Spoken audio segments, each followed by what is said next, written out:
Well, in a town like Crosby, Minnesota, not a heck of a lot happens to make national headlines. Until recently, when a man called up a local trading card shop owner and said he had a card he thought his dad tossed in the trash 60 years ago.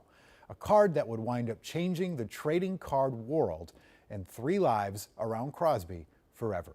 Here's Jana Shortle. Crosby is known as the antique capital of Minnesota. Pretty fitting, I'd say, as a collectible object that has a high value was just discovered there. 1 in a million doesn't even put it close to terms on what the reality of it is. That's Caleb Baker. He's part owner of DK Sports Card in Crosby and now co-star of the biggest card find of his life that began a few weeks ago. Anyway, he calls me and I see this thing in person. I'm like, man, I'm trying to play it cool because I don't want to get his hopes up. You know, I don't want to be like, dude, this is going to change your life. This is the life-changing thing. A 1961 Fleer basketball Wilt Chamberlain rookie card. I'll get to why it's life-changing in a minute, but first, the story of how the guy who had it got it. His parents owned a grocery store when he was growing up. Him and his brother ripped a bunch of packs of cards and just stuffed them into a cabinet or a drawer within their grocery store. A bunch of years go by.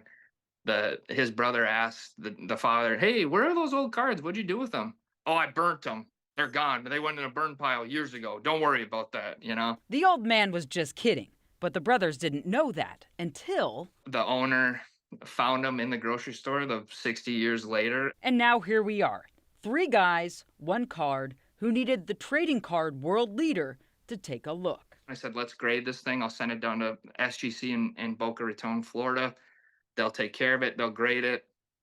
And if it grades super well, I'll fly down and pick it up. SGC is one of 2 companies that grade cards' value based on the shape it's in.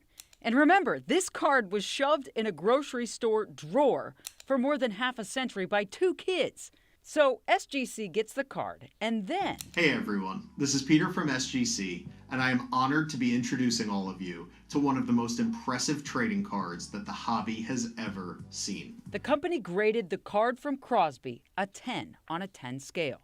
SGC has never, ever graded a card that well in its history.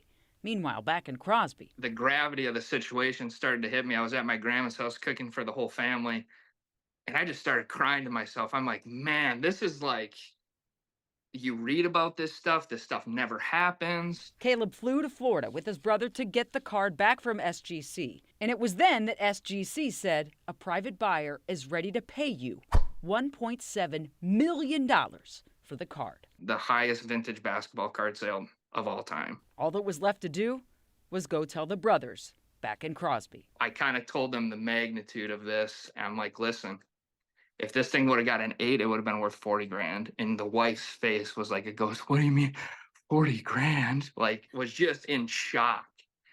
And I'm like, you guys might want to sit down for this. And so I tell them, you know, yeah, I actually sold it privately for $1.7 million. And then I told them, you're getting a check for this amount today. And it was just like hardworking blue collar guys, never took a day off in their life type people. And to just have this at the tail end of it all is pretty unbelievable. I guess they don't call Crosby the antique capital of Minnesota for nothing. Jana Shortle, KARE 11 News. Wow, the brothers who own the card wished to remain anonymous, as did the buyer. And according to SGC, this card is the best Wilt Chamberlain card in existence. Note to self. Throw your good trading cards in a a drawer for 60 years. In a convenience store. Unbelievable.